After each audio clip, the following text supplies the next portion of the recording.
다윗왕국의 부흥을 주옵소서. 우리 교회와 가정의 덕 가운데 자녀들 가운데 이대한 그리스도의 복음이 말 줄로 믿습니다. 아멘. 수요예배 제가 3주 만인 것 같습니다. 저는 항상 그 말씀을 함께 여러분 읽는 모습을 통해서 우리 성도님들의 마음을 느낄 때가 많습니다. 하나님께서 우리에게 주시는 이 한 마음이 큰 은혜요 사랑인 줄로 믿습니다. 여러분 우리가 이제 본다는 것을 많이 보지요.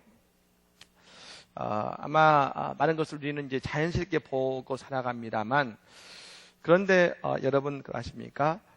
아마 이제 특히 노을 해가 뜨는 광경이나 해가 지는 그때에 태양으로 인해서 아름다운 광경이 비춰지는 여러분 모습들을 보실 겁니다. 노을이 보이죠? 근데 신기한 것은 그 노을을 볼 수 없는 사람이 세상에 3억 이상이 된다는 겁니다. 한번 그 영상을 한번 잠깐 보고 말씀을 나누겠습니다. 영상을 잠깐 볼까요?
So is that what you guys see every day?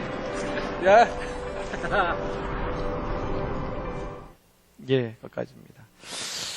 여러분, 너무나 아름다운 광경이지만 여러분 못 보고 살아가는 사람들도 많이 있다는 것입니다.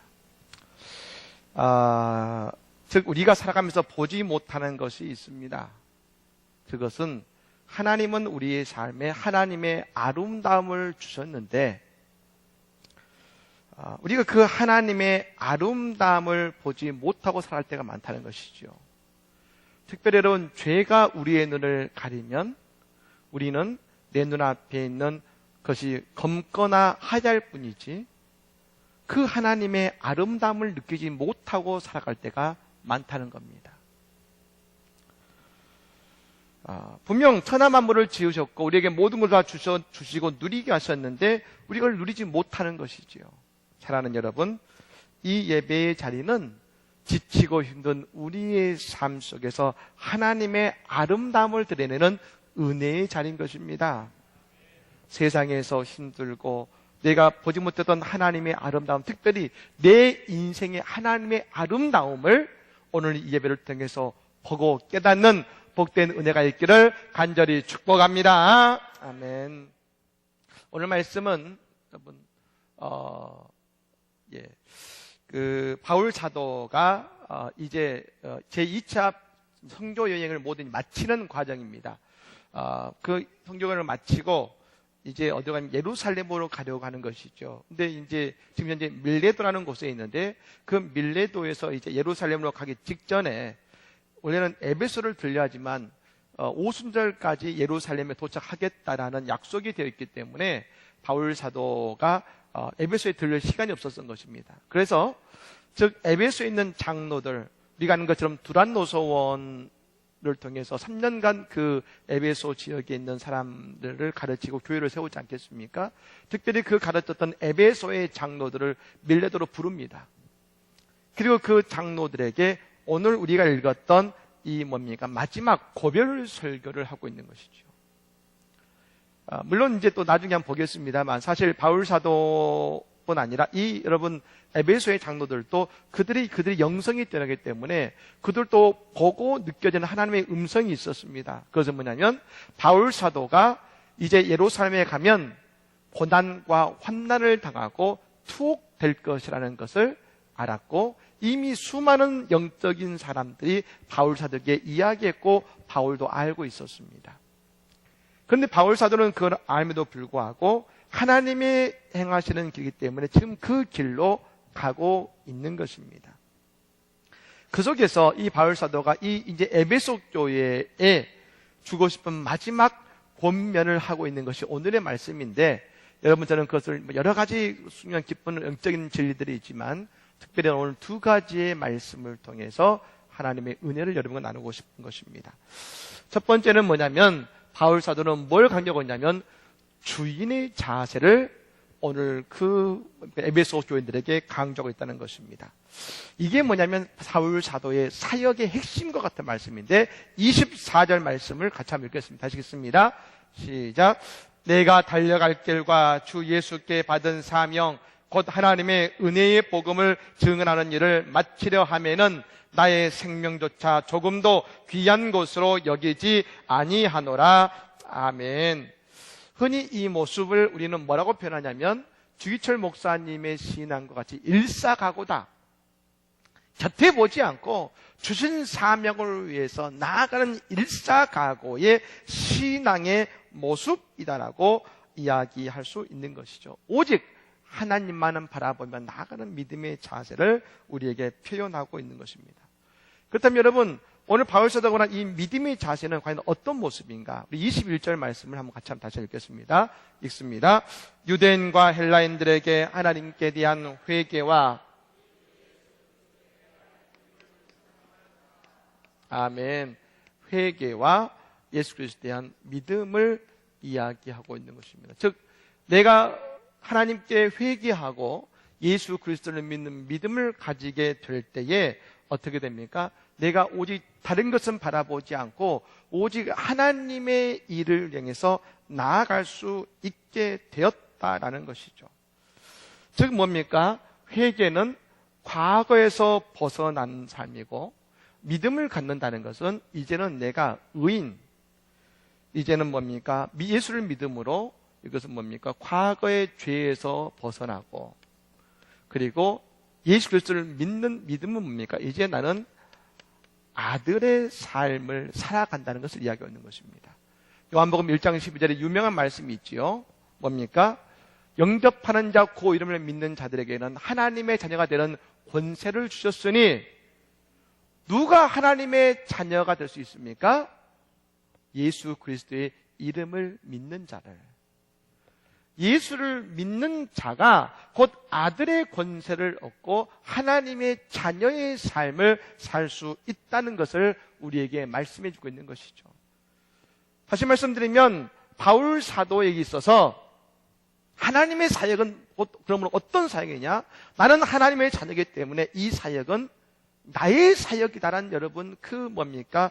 책임감과 사명감이 있었습니다. 오늘 본문에서 말씀드린 것처럼 이것은 아들의 모습인데 여러분 아들의 자세는 뭡니까? 아버지의 것은 누구 겁니까? 내 거죠. 내 거 아니니까. 아버지 건 내 겁니다. 전에 여러분 그 얘기 들으신 적 있죠? 그 개그우먼 이휘재네 집에 친구가 전화해서 거기 휘재네 집이죠? 그 아버지가 모르겠습니까? 아니다, 내 집이다. 그렇다는데 여러분 아버지 집이 내 집 아니겠습니까?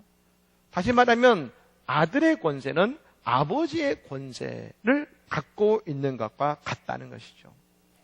다시 말하면 아들의 자세로 신앙생활을 한다는 것, 신앙생활을 하고 삶을 산다는 것은 곧 오늘 하나님에 대한 주인의 자세를 가지고 오늘의 믿음과 삶을 살아간다는 것과 같다는 것입니다. 우리가 이 사실을 놓치게 되면 어떻게 됩니까? 내가 아들의 권세, 아들의 특권을 놓치게 되면 드러나는 여러분 우리의 모습이 있습니다. 교회 일이 귀찮아지고 내가 왜 해야 되나 생각하고 남과 비교하는 인생을 살게 됩니다. 여러분 이 교회는 누구의 집입니까? 아버지의 집이죠. 아버지 집은 누굽니까? 내 집이죠, 내 집. 내 집인데 내 가정의 일이 귀찮으면 그건 아들의 권세를 갖고 있는 거 아니죠. 내 집이기 때문에 하는 일이 즐겁습니다. 내 집이기 때문에 그 일이 뭡니까? 누가 말하지 않아도 스스로 하게 됩니다. 근데 누가 시켜서야 하고 귀찮게 느껴지면 그것은 내 집이 아닌 것이죠. 여러분, 주인은 말씀드렸지만 주인은 책임감을 가지고 살습니다. 반면 어떻습니까? 종은 눈치를 보고 살아갑니다. 왜냐하면 내게 아니니까. 내게 아니니까. 여러분, 신본주의와 인본주의가 있습니다. 신본주의의 삶은 어떤 삶입니까? 다시 말하면 아들의 삶을 사는 겁니다. 인본주의의 삶은 종의 삶을 사는 겁니다.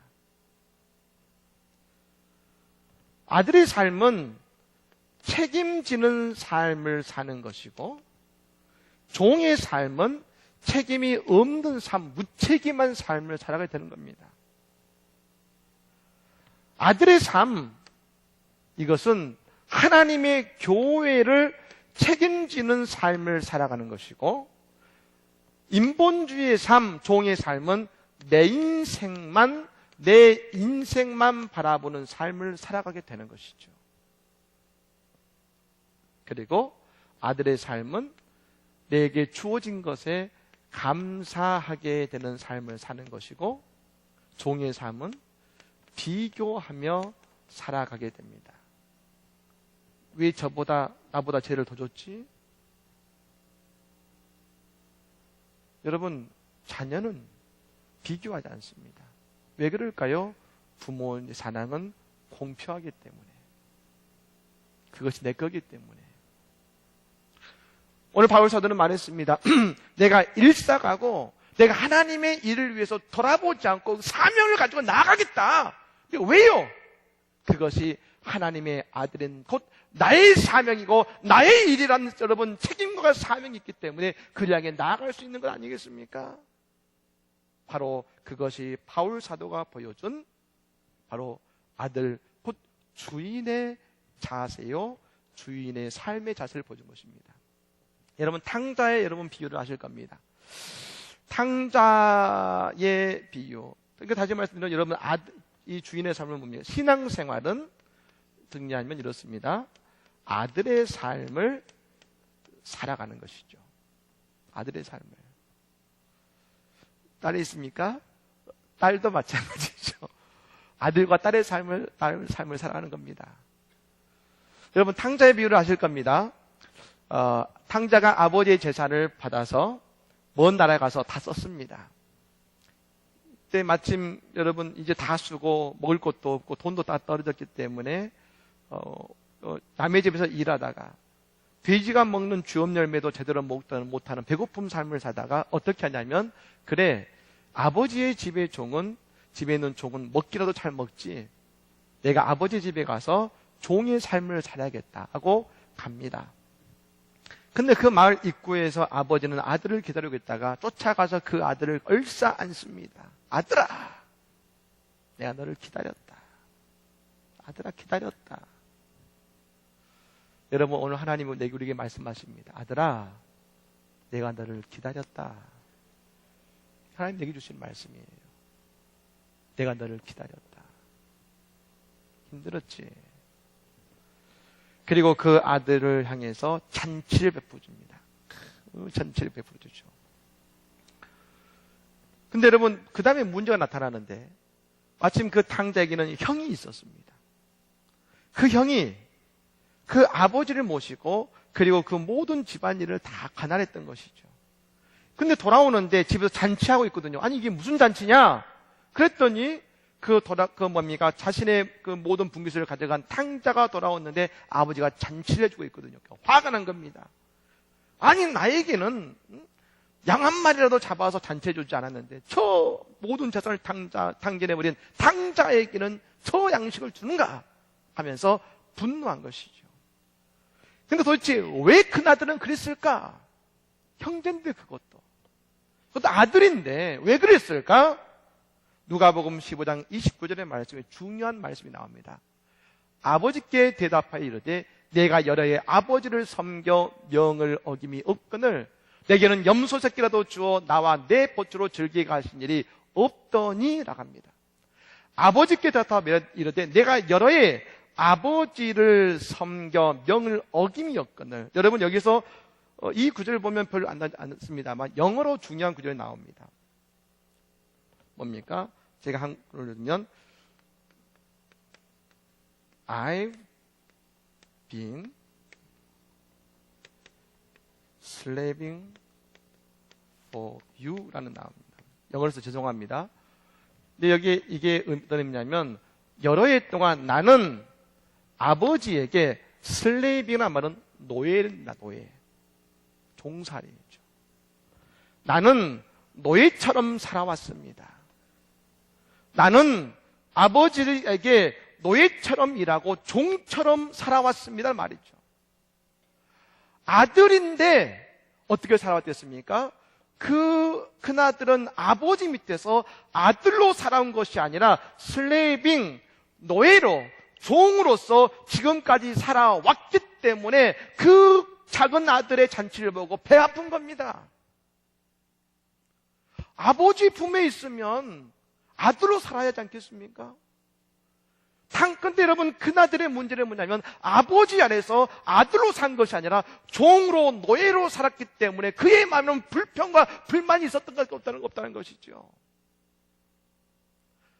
바울 사도가 오늘 그가 하나님을 위해서 모든 것을 걸 수 있는 삶은 뭐냐면 그가 어디에 있든지 먹든지 마시든지 여러분 눕든지 뭐하든지 그런 하나님의 아들로서 살았기 때문에 모든 것에서 자족할 수 있었고 그의 삶의 능력이 임할 수 있었다는 것입니다. 사랑하는 여러분, 하나님을 믿는 우리의 삶이 종의 삶이 아니라 아들의 삶을 살아가시기를 바랍니다. 그 아들의 삶을 통해서 하나님의 능력과 기쁨을 경험하는 삶을 살기를 간절히 축복합니다. 그것이죠. 두 번째로 고난을 극복하라는 교훈을 줍니다. 여러분 이제 그곳에 이제 뭡니까? 바울 사도가 한 가지 마지막 고별 자리에서 걱정하는 게 있었습니다. 28구절과 30절의 말씀입니다. 같이 한번 읽어볼까요? 읽겠습니다. 시작.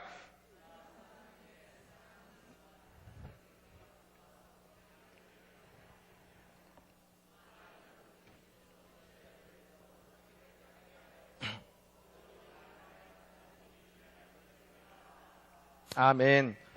즉 바울 사도가 이제 떠나가면 그 교회에 뭡니까? 교회를 분열하고 흩어버리기 위한 사탄의 계략이 오게 된다는 것입니다. 오게 된다는 것이죠. 그때 바울 사도가 말합니다. 그러면 이 위기를 어떻게 극복할 수 있겠느냐?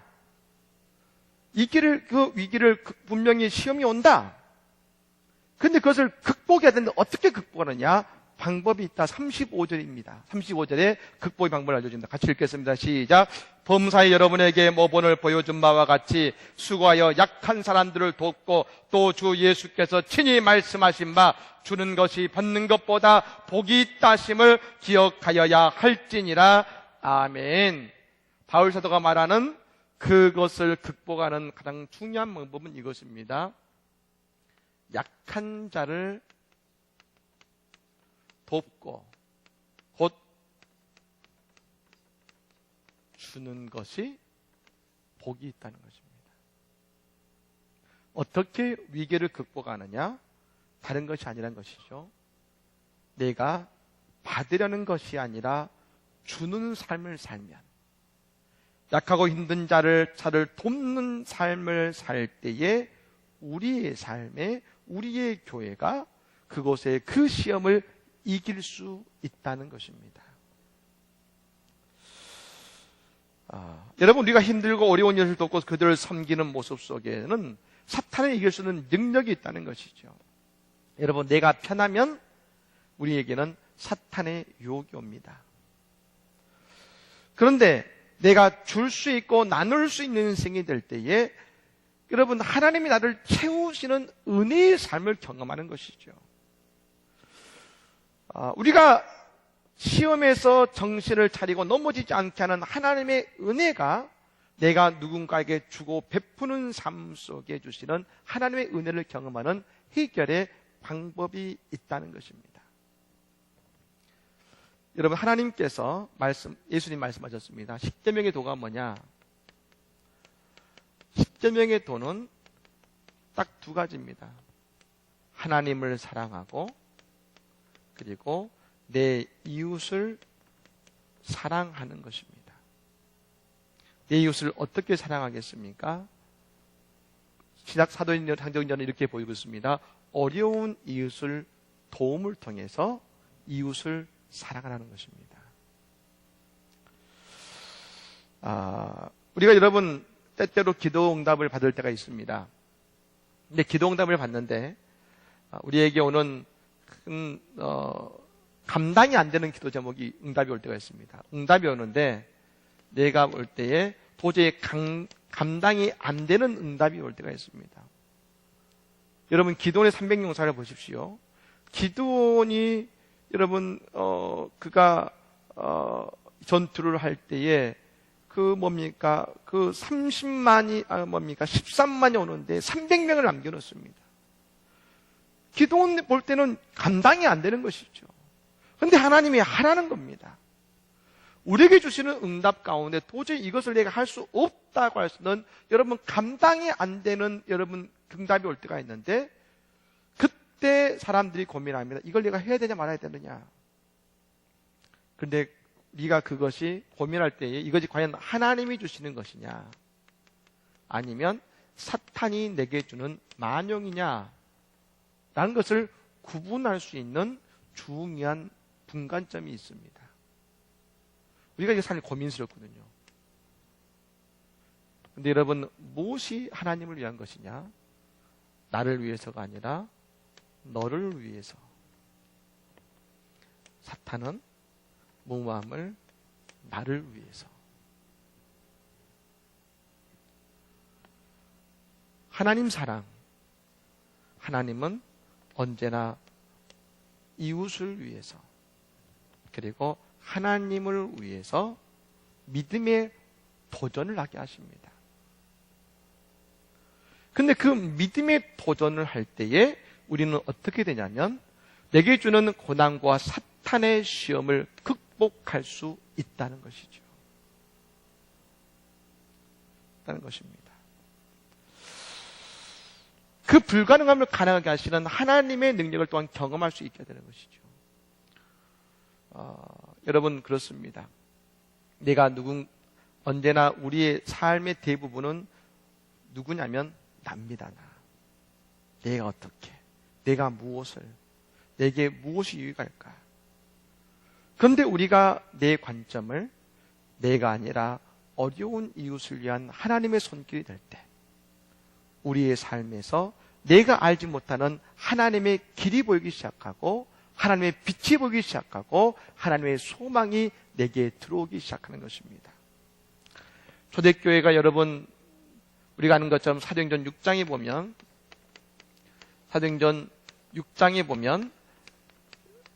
구제가 나옵니다. 구제를 했을 때 그 구제를 통해서 그곳에 시험이 왔지만 그러나 그 이웃의 구제함을 통해서 그 교회가 어떤 일이 벌어지냐면 그곳에 제자의 수가 날이 갈수록 넘쳐지게 하시는 신앙의 성숙이 왔습니다. 전에는 믿는 자들이 넘쳐났는데 구제함을 통해서 말씀과 기도에 집중하며 구제함을 통해서 성숙한 제자들이 넘쳐나는 하나님의 놀라운 믿음의 성숙, 신앙의 성숙이 왔다는 것입니다. 여러분, 그렇습니다. 오늘 내 인생 앞에 고난이 오고 있습니까? 나를 보고 싶고 내 아픔을 보고 싶지만 우리는 눈을 들어 누구를 보냐면 하나님을 바라보고 어려운 이웃을 바라보고 그들 향해 믿음의 손길을 얻을 때 우리의 삶에 하나님의 축복과 은혜가 임하게 된다는 것입니다. 사랑하는 여러분, 오늘 바울 사도는 두 가지를 보여주고 있습니다. 그 에베소 교인들에게 너희는 아들의 삶을 살아라. 그리고 하나님의 자녀로서 내 이웃을 돕는, 어려운 자를 돕는 그 주는 자의 삶을 살아라. 그때에 너희의 삶에 하나님의 복이 임하고 시험을 이기고 모든 곳 속에 하나님의 영광을 경험하는 아름다운 교회를 이룰 것이라고 말씀하고 계십니다. 사랑하는 여러분, 우리 교회가 우리의 삶이 아들의 삶이요 그리고 나누는 삶이 되어서 언제나 하나님의 놀라우신 사랑과 은혜를 경험하는 복된 삶을 사는 우리의 삶이 되기를 간절히 축복합니다.